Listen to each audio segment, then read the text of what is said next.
I think it's time. Welcome to the second conversation of the Relational Matters Archive. Today with Anna Poletti. It's a great pleasure to see some of you here in live again, and hopefully to also for you to see this conversation later on uploaded on our website. I'm Katrin Thiele. I'm the initiator of this project, and I'm otherwise teaching and researching at the graduate gender program at Utrecht University.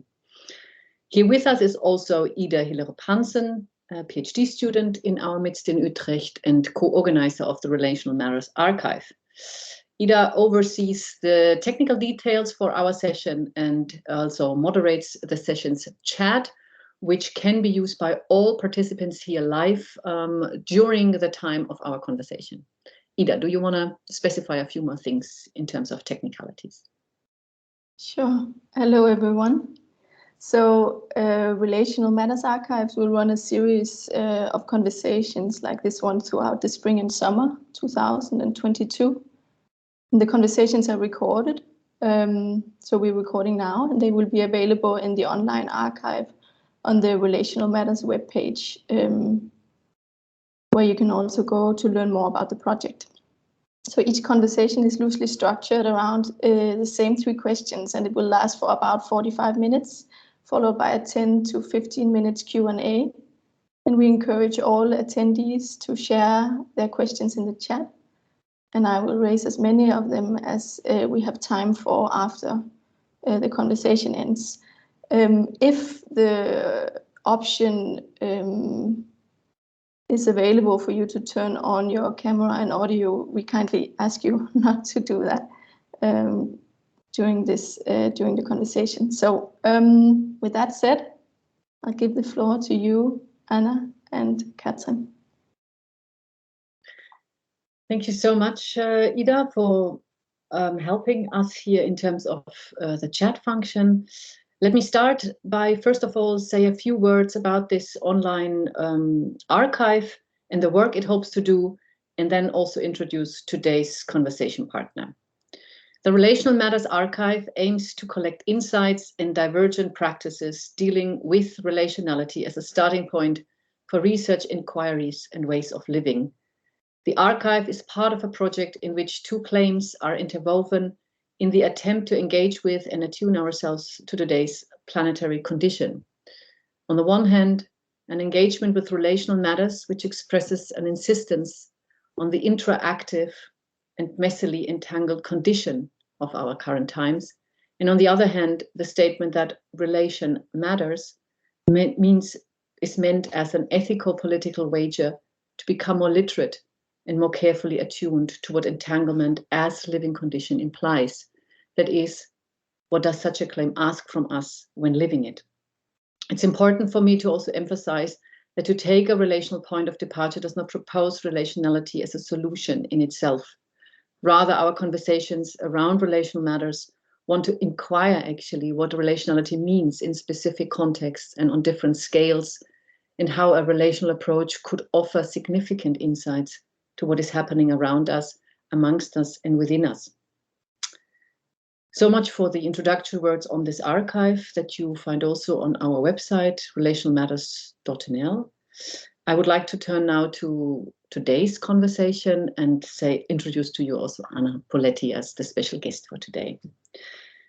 As if it wasn't a special week for so many weeks already, I think we cannot start today's conversation without acknowledging that the war in Ukraine is another horrific relational matter that occurred in this last week. And it has an impact that made me also for a moment reconsider how to have this conversation today. What's happening right now is concerning me, of course, and many of you, I'm sure, deeply. Another war is happening globally, and one more that brings now also violence back to this continent in a way that I believe quite a few of us in Europe wouldn't have thought it would still happen in the 21st century. Yet what to do in the face of it? While I cannot switch off my mind and my attending to the news feed during these days, I also felt or feel that I want to not give up spaces for other conversation in the midst of it all anymore. For too long, we waited to have conversations. And one of the reasons why I started this project was to again have conversations with people from far and with people in my vicinity. And that is why I didn't ask to change anything for today, and want to see our upcoming conversation today also as continually related to what's going on around us and in us with these news. I wanted to start it this way because silencing and not speaking about it at all would not be an option, even though I know maybe what follows might not be adequate in the face of what we are facing right now. I would like to say a few words about Anna, whom I'm very happy to have here today as my conversation partner. Anna Poletti is an associate professor of English language and culture at Utrecht University, a scholar of contemporary life writing, and a co-editor in the New Directions in Life narrative book series for Bloomsbury Academic.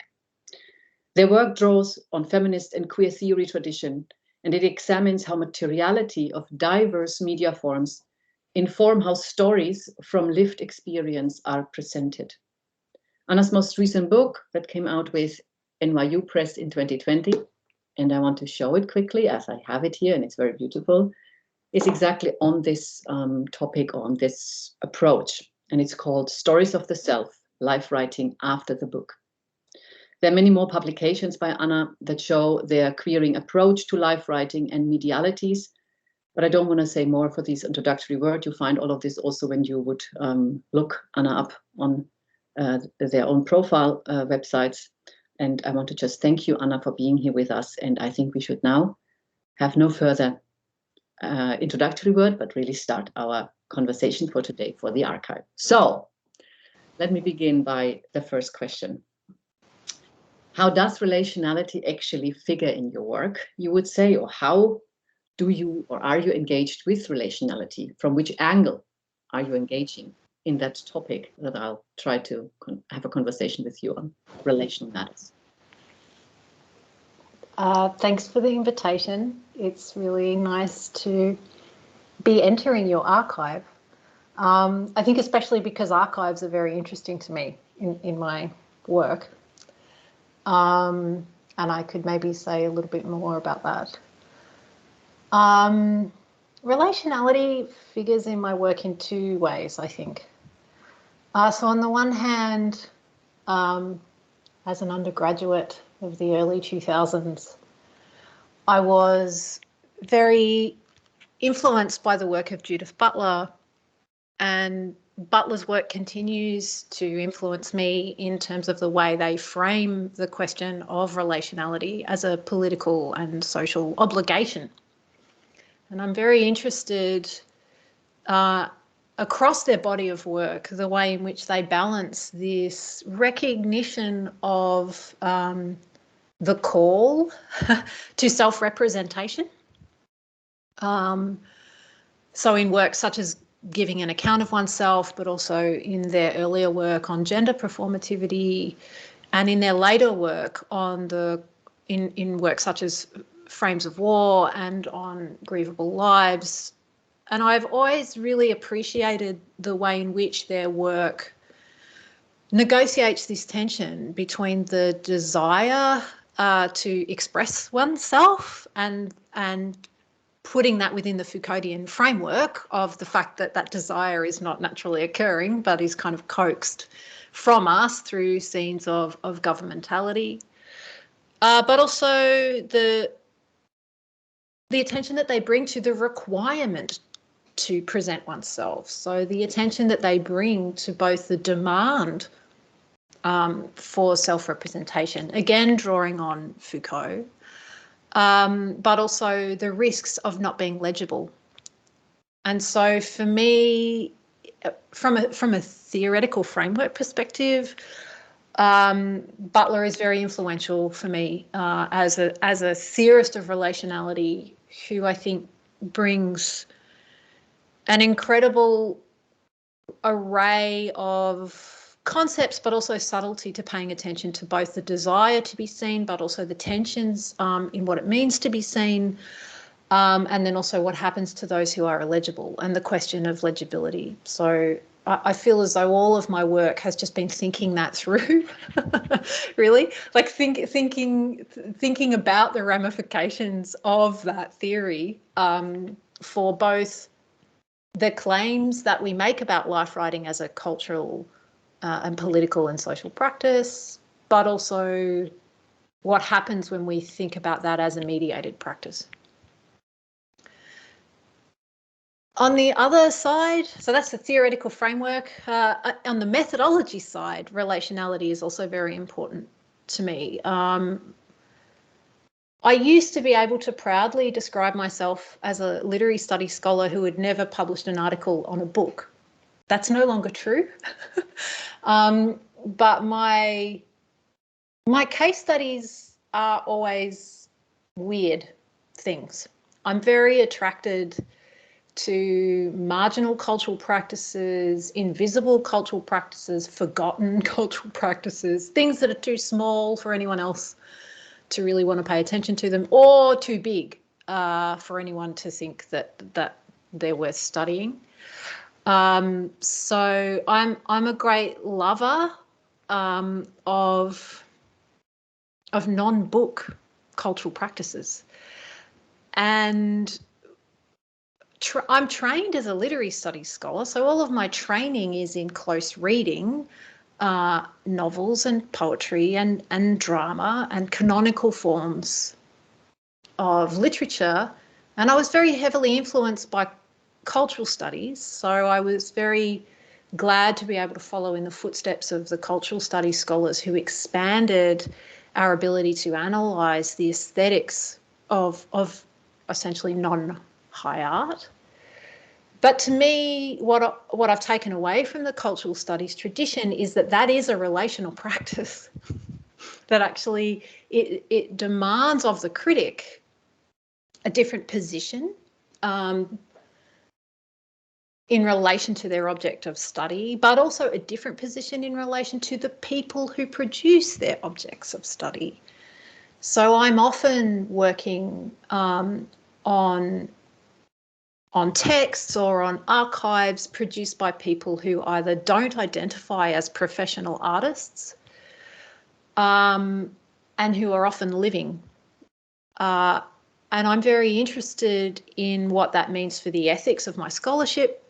So when I'm studying life writing by living people who are not, if you like, protected from the ramifications of my scholarship by the position of being a professional writer. And so I also feel as though relationality is something I'm constantly working through because of the objects I'm drawn to. And I'm constantly trying to work out what is my relationship to the things I'm studying, but also to the people who produced the things I'm studying. And I'm not a sociologist, so I'm never studying the people themselves. I never want to get behind the text to the creator, but I'm aware that the creator is a person. And for a lot of the work that I've studied, you know, the creator is a 15 or 16-year-old or you know, who was a 15-year-old and is now a 30-year-old. And I'm very interested in what that means for the ethics of my scholarship, but also I love keeping open the question of relationality in my methodology. I don't really want to solve that. I like that every time I choose a case study, I have a new problem. Maybe I would like to add something here that I always find in your work, and I find it also in the piece that you have given us as possible preparatory reading, because I want to get to the question of methodology still more intensely in a bit. Yep. But what you're saying, how do you describe your coming into the question of relationality, and also how you choose the matters that you are relating yourself to and feel related to. I think you are, when I read your text, when I talk to you, I feel there is a lot of, there is very much an emphasis on ephemerality in relational matters. It is not so much for you, I feel, to figure out what now is the relation, but to rather, massage or, bring something out from the archive that actually pops up in some way and does something. And I would like to ask a little bit, because of you spoke also about Butler, and I know that what I said also before, of course, you anchor your work and you're living very much in a queer horizon. So this ephemerality, to me also, the ephemeral is to me something that I link also to something like, say, for example, Jose Munoz quotidian queering dimensions. And would like to hear a little bit more about the ephemeral, because it comes also up really as a terminology in your text, but I know this also that this is something, a certain lightness in terms of your relating and relational matters that I find specific. Do you want to, can I Yes. get you talking on this a bit? Yes. Yeah, and I guess, I mean, there's there are kind of, personal, intellectual reasons for me to be interested in ephemerality. And then there's also a specific kind of intervention that I'm trying to make in my field. And maybe I'll talk to that first, which is life writing studies is a very interesting interdisciplinary field, but one of its core agreements, one of the fundamental intellectual anchors of the study of life writing is the idea that life writing of any kind puts lives on the record. And that once lives are on the record and available for other people to engage with, that this is actually where life writing itself becomes a relational practice. And this is where the potential for life writing as an epistemological practice, as a cultural practice, as a scene of recognition, as a scene of ethics is activated, when the life goes on the record and then someone or a community can engage with it. And on the one hand, I'm very committed to that idea also, but I'm deeply skeptical of the idea of on the record, because there's something kind of fixing in this logic that I find a little too rigid. And I think it also, as I argue in Stories of the Self, I think it simplifies in a very dangerous way what media are and what media is and what media does. And so I kind of focus on the ephemeral partly because I want to be a little bit troublesome in my own field and just be the person that makes it a little harder to say with absolute confidence, as though it's always true, that life writing puts lives on the record. Because what is the record, and what does that actually mean, and what are we assuming about media forms, about institutions, about the longevity of certain forms of cultural practices there that may actually harm our ability to account for the variety of ways that people do actually, to use Butler's phrase, give an account of themselves. Because I also think a lot of artists and practitioners and everyday people aren't trying to fix their identity or fix the relation when they engage in an act of self-representation or an act of communication and engagement through life writing. I also think we limit our understanding of the uses of life writing when we think it's always fixing things on the record. Yeah, and which is, of course, what I see when you link it back to what you said before about what you take also from the Butlerian framework, in this sense, that it is also of course, the danger, or the kind of you want to keep open that to be on the record does also have consequences that are, that cannot be undone in that sense so easily anymore. So if life writing should be for you, as I understand it, also be a queering force in how we give an account of ourselves, it cannot be that production of this of this big thing that you, and I find really your text that you gave us in this sense very helpful, because you engage us in really card boxes that really is even the question what that could be in terms of stories or stuff. What is it? Storing thing or storying thing? I was very taken by this. Thank you. I think we should go to the more methodological thing. From here, the more methodological focus, because I think we're already speaking about it. So the second question that we want to ask is, what kinds of methodological shifts you see emerging from a relational approach in your research? What is it again? Maybe you have to recap something that you already said, but really, I would be interested in how you see that you also really, because you said every time you engage with something, you have a new problem, and actually you don't have a fixed set of methods, so to speak, or methodologies. But can you explain? Give a bit of an idea. Yeah, so just to pick up on what I said in response to the first question, to carry over, I think for me there are a couple of questions for me. One is, what does it mean to take seriously the idea that I'm working on the cultural and aesthetic practices of living people, rather than, too easily subscribing to the death of the author, and therefore I think discarding any sense of my ethical obligation to the people whose life writing texts I'm responding to. And I do think that this is a hallmark of life writing scholarship generally. I think life writing scholarship is more attuned to the ethics of the scholarship itself, precisely because we're dealing often with non-fictional accounts of people's lived experience, and we're aware of the seriousness and the sensitivity with which we have to practice our scholarship.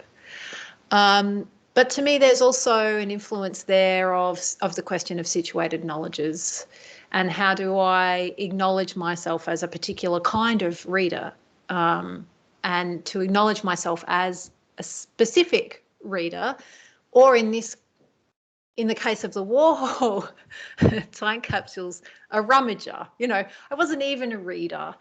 I was just a sticky beak, to use an Australian phrase. I was a voyeur, right?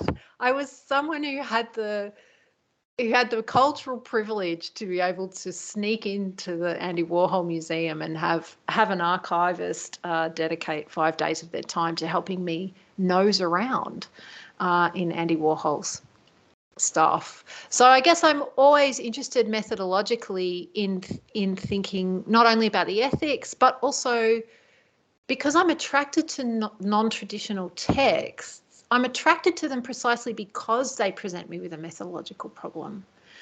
I'm largely attracted to things that I don't know how to read when I first see them.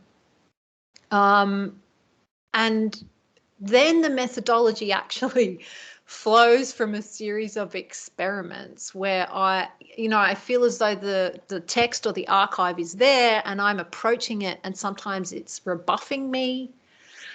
Sometimes whatever approach I bring to it yields something. And I really do feel, and this is where I'm very influenced by some strands of new materialism, I'm very interested in the vibrancy and the interactivity between me and the text. So the text is not something that I'm dissecting.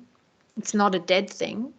I'm attracted to texts that are always, for me, kind of clearly alive and kind of networked into a set of meanings already, or a set of connections already, but that are also kind of vibrating with a whole bunch of potential meanings. And I feel as though my job, and to be honest, the real pleasure I get from my job, is then trying to work out how to relate to it. So for me, relationality as a methodology is really a fresh question every time, and it's keeping it as fresh that I find enjoyable, but also allows me to not become too fixated on a specific version of relationality. So it also allows me to keep open the question of what relationality actually is and what its utility is, because although I think the overarching theories that we have are very important, to me they're only useful to the degree that they help us understand specific instances. Great. But my question, the one question I cannot not ask is, why do you think that you are so drawn then to this, in this specific sense, to objects that you cannot read? What is there about? What is in there? What is in there for you? For us as readers of your work, or for us as really learning from you? What do you think? What makes you go there? Okay. So Yeah. I think there's two kinds of answers there. Well, honestly, clearly, I think one of them is just arrogance, right? Okay. Like, part of it is that I enjoy the challenge. But I asked this also because you speak about, I want to bring to the fore that there's also, you speak about a certain ethicality in it, and it's not the usual ethicality in terms of, how to relate ethically to your material, and then, but there is something else going on in you. So now when you say like arrogance, I would like you to know that, there's another side of the coin though. There's another side of the coin. So one side of the coin is arrogance, right? I see the thing, I think, I don't know how to read that. I'm going to try and read that. And the other side of the coin to my kind of arrogance and my interest in applying my skills as an interpreter or a critic is then the deeply humbling experience I have, where I feel very... I enjoy the experience of failing and having to start again and of not knowing. So it's actually this mixture of I don't know, being arrogant enough to think no one has tried to read Andy Warhol's time capsules as an entire work. Yeah, but I'll try and do that. Yeah, but it's also, I mean, I'm happily taking your arrogance here, but I also think in terms of what I understand in terms of, when relationality is a starting point, then there is always also that this kind of this is an impossibility to be read, or this is impossible to be understood. It's beyond understanding. It's not legible. All these aporias or all these categorical no's are, of course, something that we are troubled with by, and would also like to maybe also exactly with some courage or with some arrogance also say like, well, let's see. And then it's a different, humbling experience also in terms of the failing maybe, or the possible failing. And that I think is important methodologically for relationality as an approach. It is not just about relations. It's also really that it changes of what we maybe expect from our practices or the work we are doing. And sometimes, and I would like to ask you a question about going to the text once more that you gave us, because I think that one sees also sometimes that also leads to different maybe unexpected insights, I would say, definitely, because I like your rummaging practice as a relational approach to a question, namely how to make sense of how to say something about these time capsules. And I was very struck by your reading of Andy Warhol's, what you read out of Andy Warhol's approach to the practice of liking.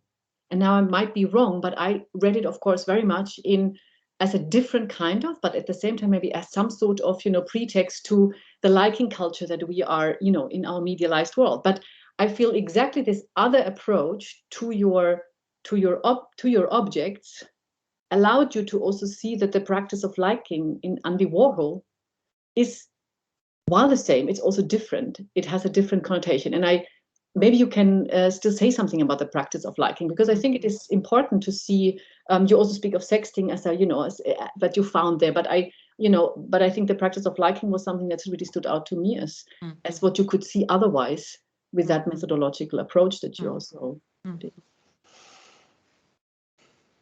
Yeah, I think so. The practice of liking is something that I take from Jonathan Flatley's work on Andy Warhol.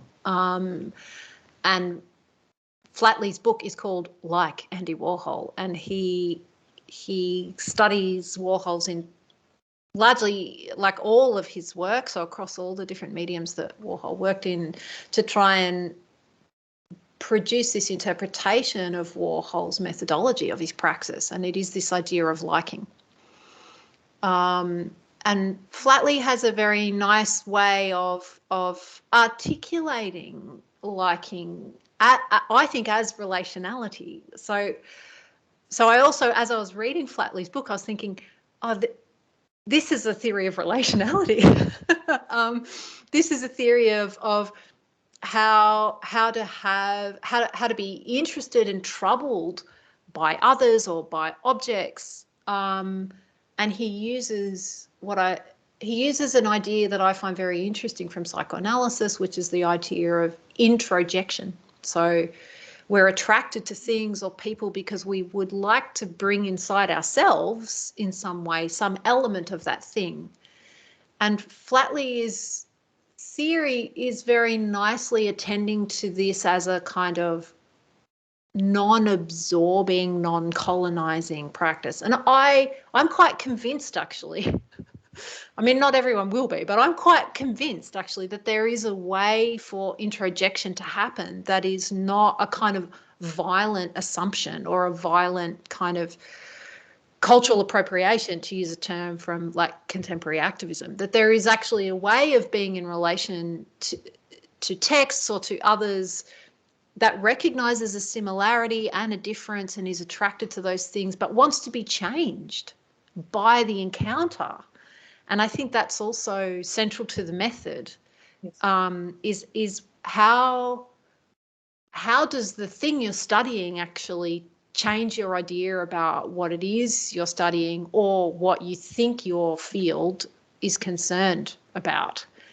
And I think it's that interplay of, well, yeah, I recognize this thing as life writing, so I know what to do with it because I'm a life writing scholar, but then also being open enough that the encounter with the thing could actually change my idea about what life writing scholarship is and how it works and what it does. And I do think the way Flatley talks about liking is a nice model for that as a method. Great, thank you.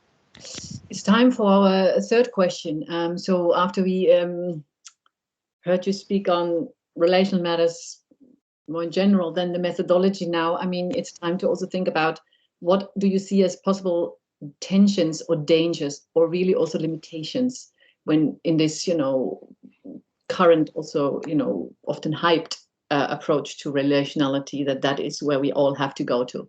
And it can be, I'm happy to also really speak more broadly. It doesn't have to be only about your work, but it also speaks about the ethical dimensions that I think we both share. What would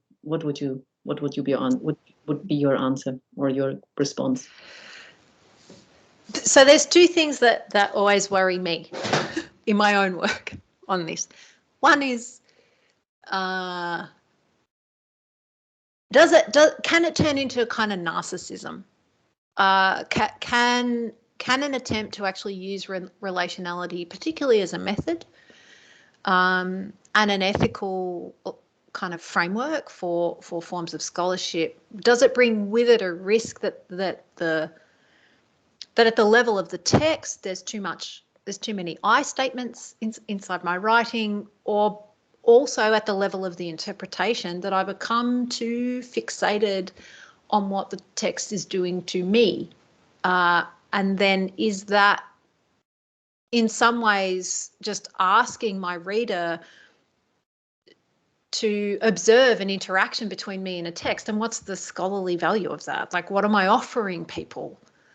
So for me, that question of balancing the I at the level of a writing is always a challenge. But the broader question of like, what am I actually offering my readers by inviting them into this relational space in which I'm thinking through and trying to stage and describe a relational encounter between me and a text. So that's one thing. I think the other is also, for me, the classic problem that relationality itself doesn't become the answer. And I really like the way you frame this in your introduction to each of these conversations.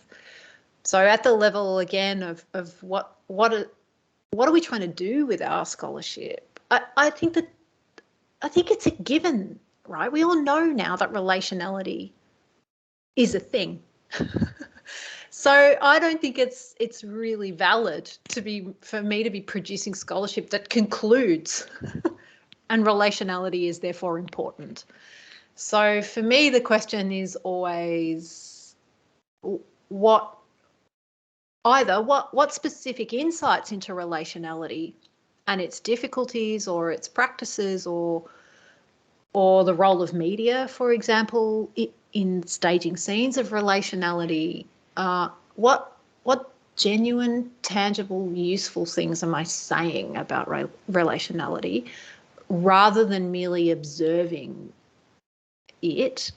and pointing out that it's happening, because I think we've moved well beyond the necessity to establish relationality.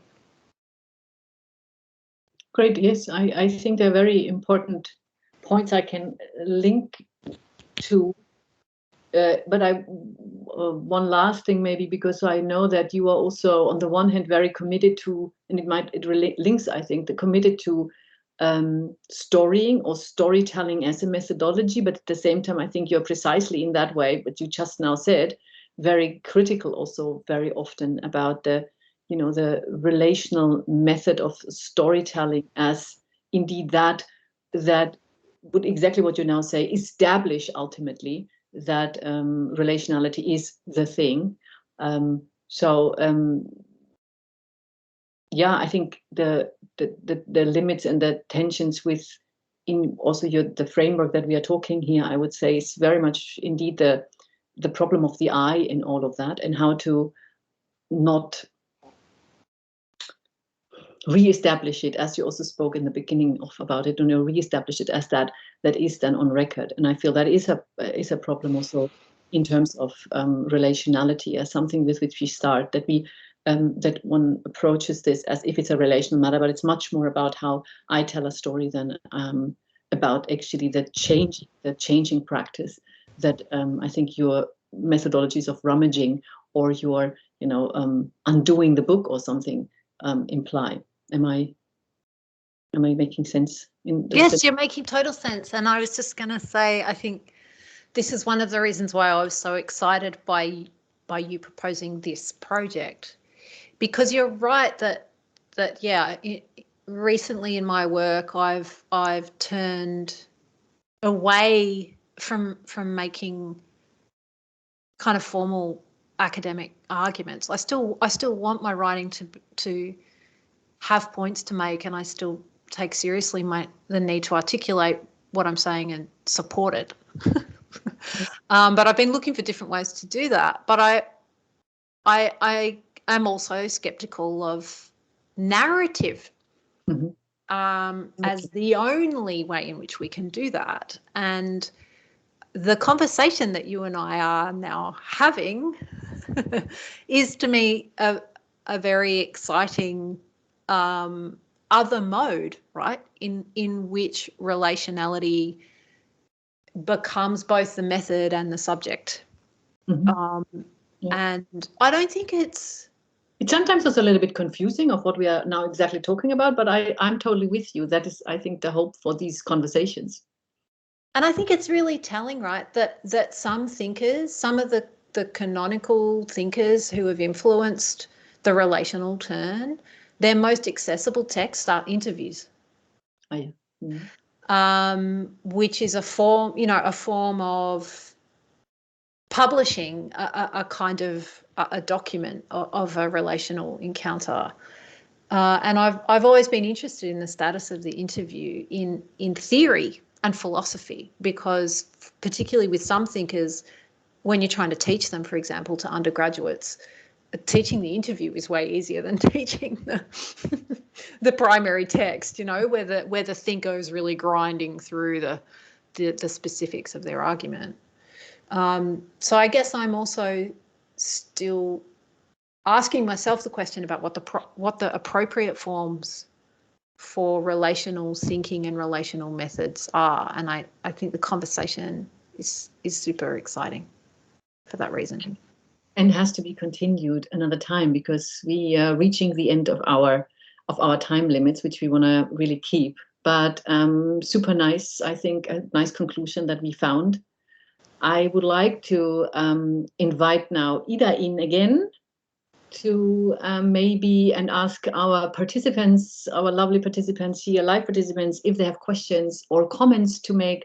It is in that format, unfortunately, only possible in chat function, and but we'd love to hear from you, and Anna and me will gladly speak about your questions and maybe also add in that sense to the conversation. But Ida. Yes, thank you so much. This exciting conversation. I see someone is writing, typing right now, so I'll just give people a moment to think.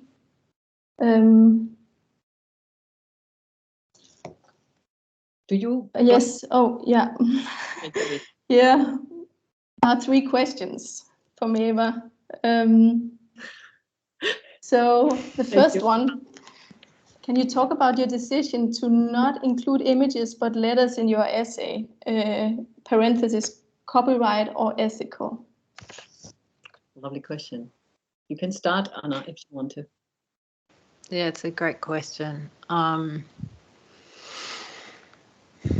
It's boring, but it's copyright, and it's copyright in a particular way with the Warhol archive. I had to sign an agreement when I went into the archives that I was allowed to take as many images as I wanted when I was doing the research, but I was never allowed to show any of them to anybody. That was essentially the agreement I signed. And in my book, in the chapter on the time capsules and the cardboard boxes, there's one image that I use, and we had to pay for that, but also I had to ask the archives to produce that image. So, like, they had to literally go and photograph the thing for me. So it is copyright. With other things that I've written on, I really do try and include images as much as possible, particularly when I'm trying to pay attention to mediation and materiality. But there was something nice about the copyright restraint. I think it put some pressure on me as a writer that I found interesting. And I didn't want the Warhol's prohibition on the use of images to stop me from publishing out of all of that research. So it was also just a kind of creative constraint, I guess. Thanks.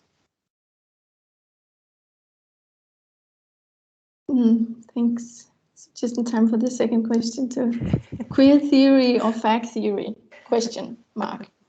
I wondered how much of your essay is about the disaggregation of queer from kinds of sexuality that are embodied sexually, that are not shared or not easily shared. Was that clear? Should I read it again? No, that's clear, I think.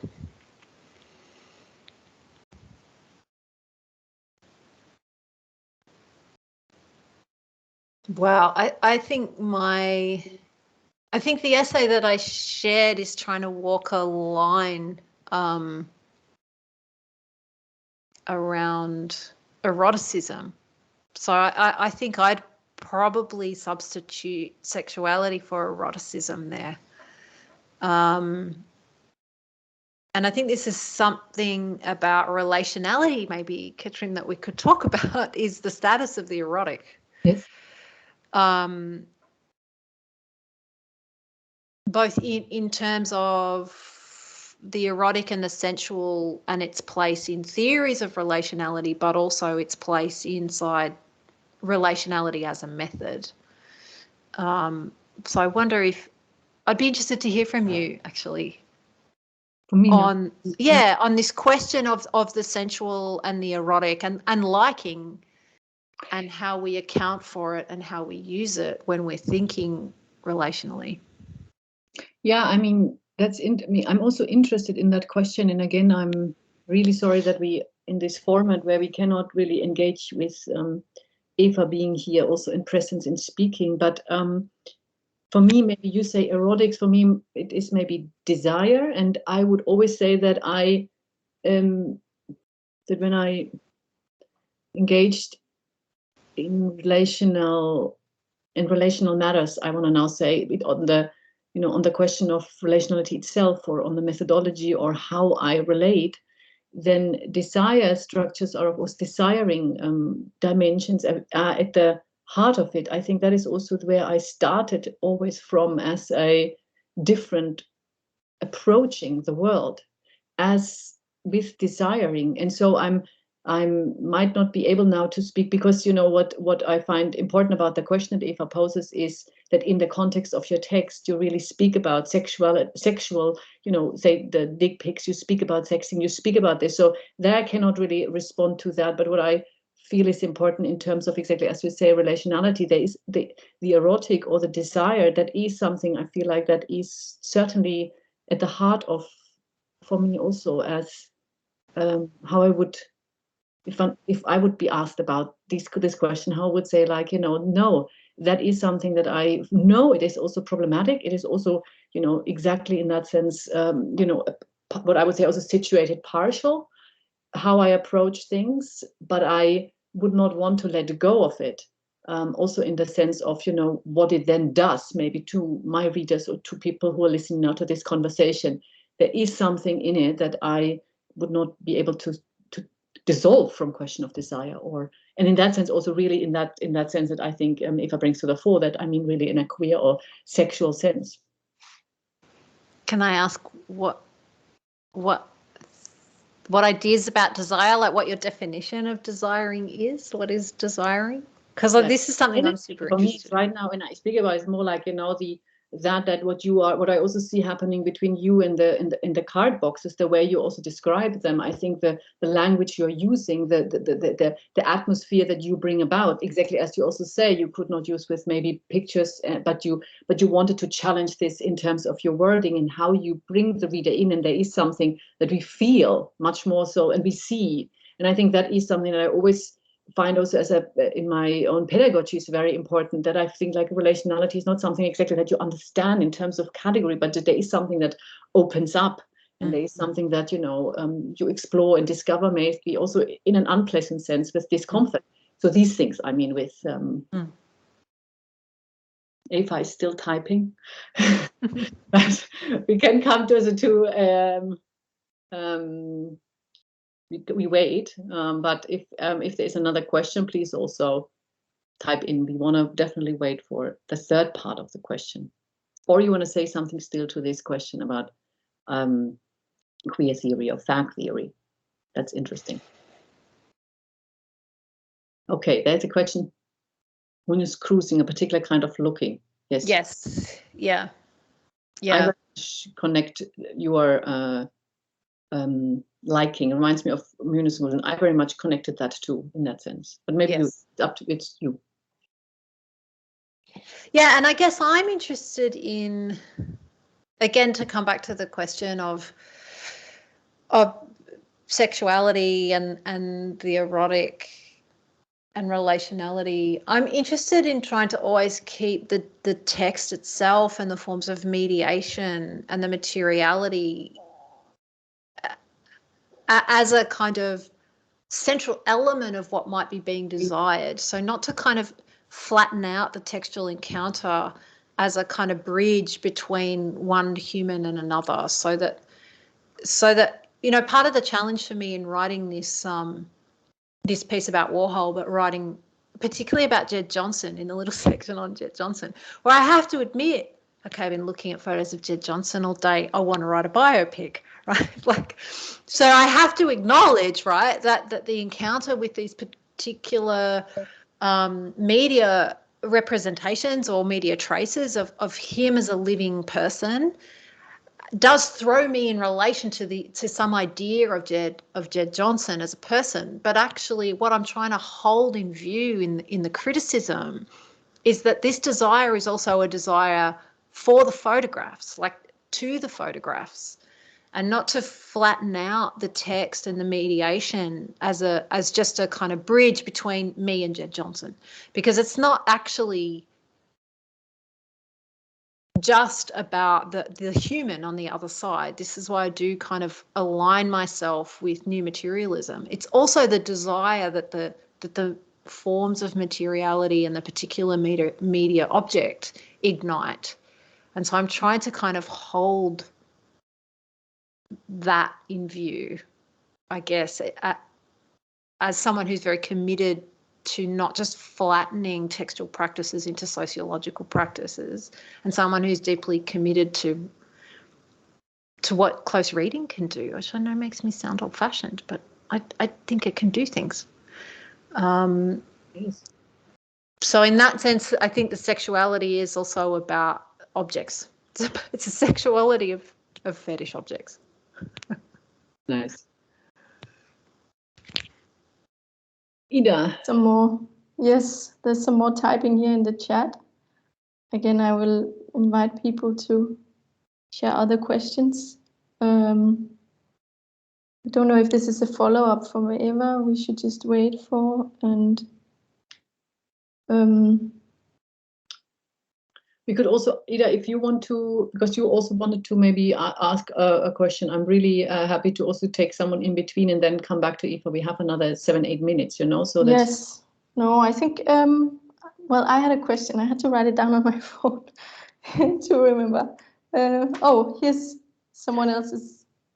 Okay, I will prioritize the questions in the chat. And then can you maybe say more on how you understand intimacy, maybe especially in relation to the interiority of the self? How is it different than proximity? Asks Pina. That's a good question. I mean, it's interesting in terms of it. Does relationality always bring with it the question of intimacy? And is there perhaps, particularly in the study of life writing, one of the challenges in trying to think about relationality is not to always collapse it into intimacy, because life writing has such a strong connection to discourses of confession, for example. How do I understand intimacy in relation to the interiority of the self? I am very psychoanalytical. So as I said, in relation to Flatley's work on liking, I'm very interested in interiority as a dynamic relational process where we're constantly seeking input actually into our understanding of ourselves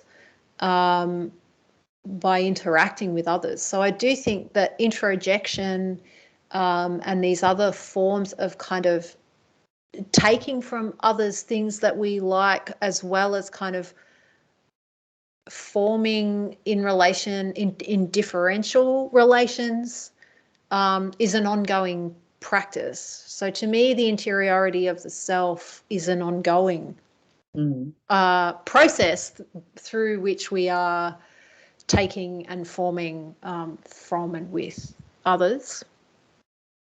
How's that different to proximity?